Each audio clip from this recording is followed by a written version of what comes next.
Hello and welcome to the short Vort on Parsha Vayikra, Shabbos Zachor. In the third parak of Parsha Vayikra, it's talking about the Korban Ola, and it says, Yakriv oso l'tzono lifnei Hashem, that he shall bring, literally, voluntarily, before Hashem. The Ksav V'Hakablah, Rabbi Yaakov Mekelenburg, 1785-1865 in Germany. In his famous book, Ksav V'Hakablah, he explains that the main part of a korban is the bringing or giving over of his own ratzon, of his will, to Hashem. And that's when the pasuk says, Yakriv oso l'tzono, meaning Yakriv oso, he should bring him, meaning es ritzono, he should bring his will, la Hashem yisparach. This teaches us that you should give over yourself fully and completely to Hashem. And this leads to the Haftorah of Parsha Zachor, which is in Shmuel Aleph, Parsha Tetzaveh. In it, Shaul was commanded to destroy all of Amalek, men, women, children, and cattle. And he did not listen. He left over the cattle as well as the king Agog. And because of that, Agog was able to give rise to our nemesis, Haman HaRasha. Now, because Shaul did the wrong thing, Shmuel had to be the one to kill the king Agog. And what he told Agog was that I'm killing you because you murdered so many Jews that you made women become widows. So the question is, and this is from R Isaac Bernstein, available in Parsha Tetzaveh on all daf in 5782. He's Zachor Vort. He's passed away, but the recordings are available.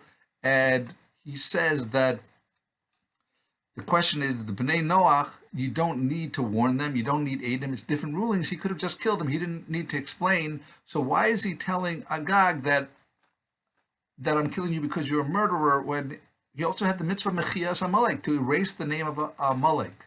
And in fact, we see that the punishment, he was killed b'sayif, that with the blade, is the punishment that you give a murderer. So based on the words of the Rambam, there's something that people think that universally you can kill Amalek, and it's an obligation to kill them under all circumstances when we're in charge. But and I made a similar mistake, but the Rambam says that this mitzvah applies only if the person does not submit to Jewish authority, is willing to make peace, and accept the 7 mitzvahs b'nei Noach. But if you fulfill those 3 conditions, then he is allowed to live.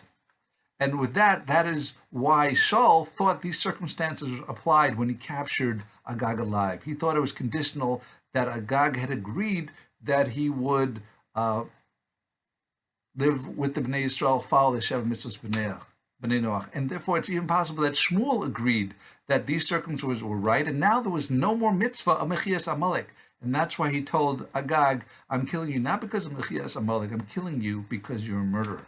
So this is Brisker Torah, and additional Brisker Torah related to this, based on the Rav Yitzchak Zev's son, Rav Yoshe Ber Soloveitchik, that we have 3 mitzvahs in Eretz Yisrael, and that is to appoint a king, to kill Amalek, and to build the Beis HaMikdash.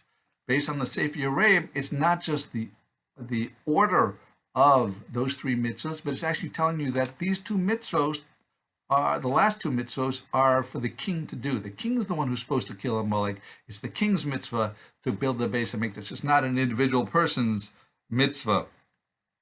So Saul thought that when he came back and he told Shmuel that the people wanted the animals and asked for Achmana, so that's why I did it. So Shmuel responded, well, you are no longer the king from this moment on.